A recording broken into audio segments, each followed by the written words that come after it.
Acquisition d'un test avec jauge de contrainte. Première opération, faire reconnaître le vote. Capturer le dos, il voit bien que c'est le vote 103. Donc cliquez dessus et faire capture. À ce moment-là, le vote est en concordance avec le software. Pour lancer un test, on se place sur le nom de la vanne, bouton droit de la souris, test valve. On valide. Ici, petit rappel du Stop Sink Height Review. Le nom du robinet à tester, dans notre cas c'est module 2, et on fait Next. Étape suivante, le type de test. Dans notre cas, ça va être un type de test de course. Actuellement, le robinet, la position initiale, elle est ouverte, donc là ça tombe bien, on peut faire directement Next. Tableau suivant, c'est la configuration du test. Ici, on retrouve les connecteurs du dos. En premier, l'atténuateur de tension, avec les tensions entre A et C et la tension entre B et C. Le deuxième sont les contacts pinces de contact, OCC, CCC. En connecteur 3, la tension IA et la tension IB. En connecteur 5, les contacts CCC et OCC. En connecteur 6, l'intensité en C, et en 7, le capteur de déplacement, l'optical DMT. En 4, on doit définir la jauge de contrainte de TT. On clique dedans et on définit le type de capteur qu'on utilise. Dans notre cas, c'est le TT. Donc là, il va reconnaître le numéro de l'ETT utilisé. Donc à ce moment-là, on peut passer directement en Next. Définition du trigger. Deux possibilités, en manuel et en automatique. Généralement, on laisse en automatique et on va définir le trigger sur la pince IC ou IA, IB, comme vous voulez, ou un autre capteur. On définit le nombre de courses qu'on va effectuer. Là, on va faire une fermeture et une ouverture, donc 2. Et on va définir le temps de pré-trigger et de post-trigger. Dans notre cas, on va prendre le temps de post-trigger à 2 secondes et demie et en pré-trigger de 2 secondes et demie également. On peut appuyer à ce moment-là sur Acquire pour acquisitionner. Un peu d'attente et là on voit apparaître l'écran d'acquisition. On est prêt pour acquisitionner, on va lancer la fermeture. Donc on y va, on lance une fermeture et on voit en direct les courbes des différents capteurs. Premier capteur, l'intensité IC, deuxième, les contacteurs. Le robinet est fermé, on va lancer une ouverture. En troisième, c'est les contacts de fermeture. Le couple en quatrième et en dernier l'effort.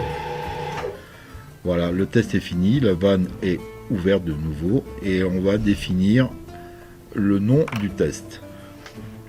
Dans notre cas, ça va être test tel que trouvé.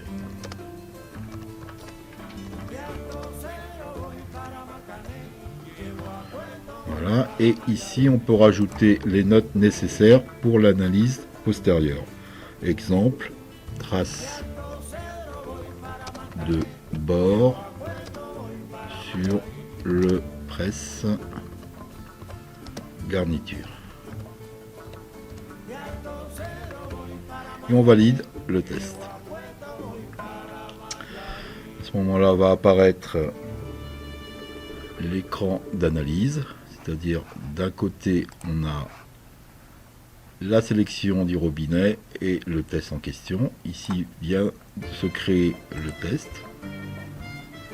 ou ici ça revient au même, et on voit apparaître les différentes courbes. Okay. Alors on va faire une analyse automatique. Pour faire l'analyse automatique, qui nous demande dans un premier temps de marquer le point C3, le 0 à la fermeture.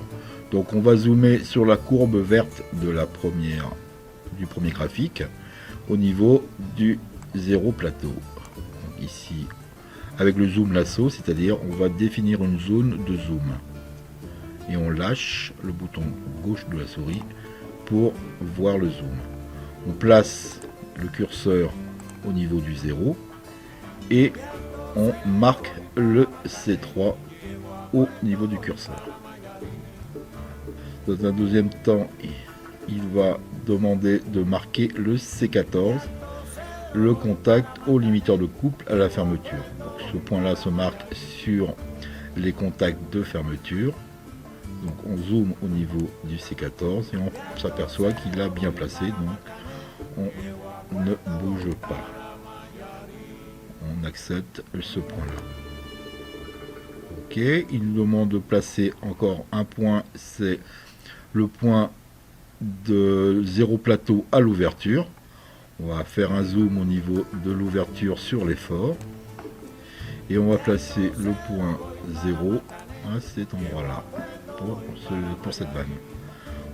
On dit OK pour valider. Et enfin, le dernier point marqué pour l'ouverture, c'est le fin de course ouverture. Donc le point O16. On zoome sur le contact ouverture.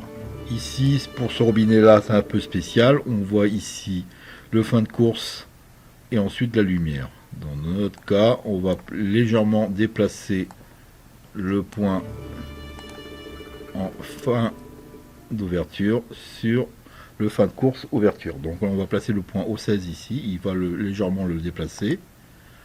Voilà. Donc l'analyse automatique est terminée. On va sauvegarder le test. Donc est apparue l'analyse partielle avec un certain nombre de résultats et les points qui ont été marqués manuellement et automatiquement, les deux points. Voilà, le test est fini.